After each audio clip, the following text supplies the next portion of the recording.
Nós não estamos falando da guerra entre Israel e o grupo terrorista Hamas. É uma nova guerra que pode acontecer bem pertinho aqui das nossas casas, ali na região da Guiana, junto com a divisa da Venezuela. E olha, o presidente Lula defendeu o que chamou de bom senso no conflito entre os dois países. Ele disse o seguinte, abre aspas, a América do Sul não está precisando agora de confusão. Espero que o bom senso prevaleça do lado da Venezuela e também do lado da Guiana. A humanidade deveria ter medo da guerra, só faz guerra quando falta o bom senso. Quando o poder da palavra se exauriu por fragilidade dos conversadores. Vale mais a pena uma conversa do que uma guerra, é o que disse o presidente Luiz Inácio Lula da Silva. Agora, eu quero ir direto para a neve, meus amigos. Coloca aqui na tela, por favor, o homem das neves desta emissora, Luca Bassani, já está conectado aqui com a gente, para a gente poder entender, Luca, como é que está repercutindo na Europa essa possibilidade de guerra aqui na América do Sul, meu amigo, perdão.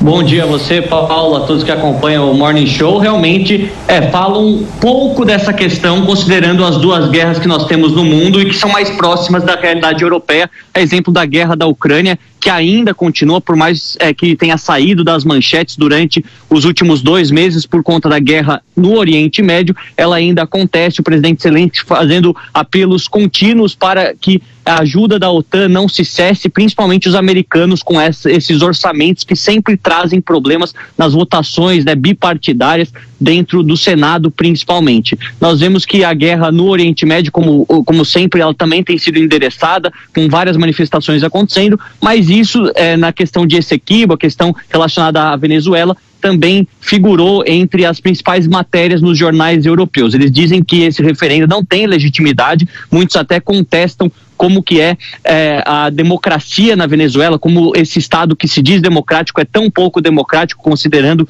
as últimas eleições que tiveram, inclusive, alguns observadores internacionais comprovando o sistema fraudulento de voto, ao mesmo tempo em que dizem que isso é uma violação clara da soberania nacional da Guiana, até colocando este fato em comparação com o que a Rússia fez na Crimeia durante o ano de 2014, anexando unilateralmente com um referendo que não foi reconhecido por ninguém, um território que acredita historicamente pertencer a você, no caso da região de Essequibo. É algo que vem ainda de mais tempo durante a história. 1899, um acordo firmado em Paris, o que delimitava as fronteiras entre o então Estado já independente, Estados Unidos da Venezuela, e as colônias britânicas, a Guiana Britânica, que era no caso a Guiana que nós temos hoje como país independente, e isso mostra também os interesses econômicos e políticos do governo Maduro nessa região que é rica em minérios, que é também pode ser muito forte no setor da agricultura, além de ter sido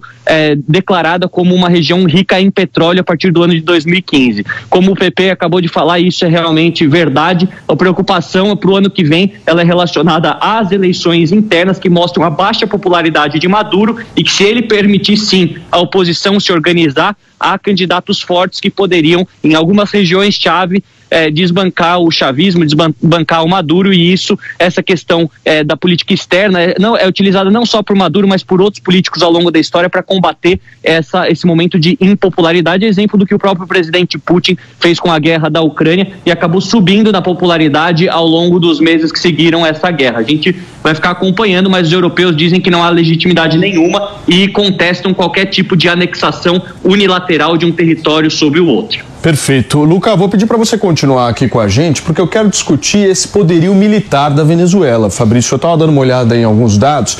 É assustadora a diferença do poderio militar da Venezuela para a da Guiana. Só para vocês terem uma ideia, nós estamos falando aí de 120 mil soldados venezuelanos prontos, 220 mil milicianos prontos, e do lado da Guiana, 3.400 soldados. Essa é a disparidade de números na questão militar. Ou seja, o que eu quero dizer com isso? Se não houver interferência internacional e as potências não agirem, a Guiana vai ser atropelada, Fabrício. Pois é, isso não é nem necessariamente porque o exército da Venezuela é extremamente muito bem preparado, mas sim porque a Guiana é um país muito pequeno. A população inteira da Guiana dá 800 mil pessoas. Isso é o que? A zona sul de São Paulo? Menos até?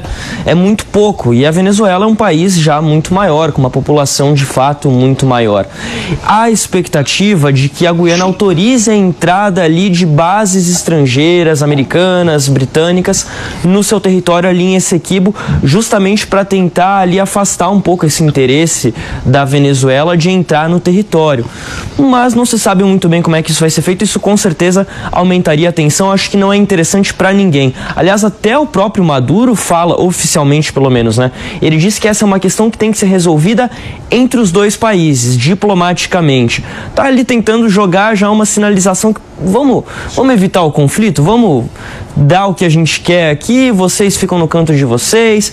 Como que isso vai acontecer? É difícil a gente dizer, mas tem dois factoides, né, Paulo? Essa linha política é interessante para o Maduro ter esse apoio a essa união nacional num ano antes de eleição, se de fato acontecerem as eleições na Venezuela ano que vem, mas a questão financeira, são 10 bilhões de barris em Essequibo, é mais dinheiro e poder. É mais que a reserva do Kuwait, que é um país muito ligado ao petróleo, né? É muito. Paulinho, pra você ter uma ideia, são 215 mil habitantes esse equipo. Quanto que tem? 800 mil, ou seja. Não, mas naquela região onde eles querem invadir, são 215 mil habitantes.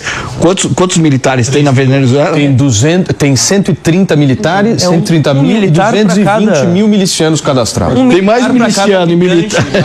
Mas é bom lembrar, Paulinho, que o governo da Venezuela, né, é um governo que está sustentado no militarismo, né? Ou seja, o Maduro e o Chávez investiram muito no incentivo, na evolução, inovação das Forças Armadas. Exatamente.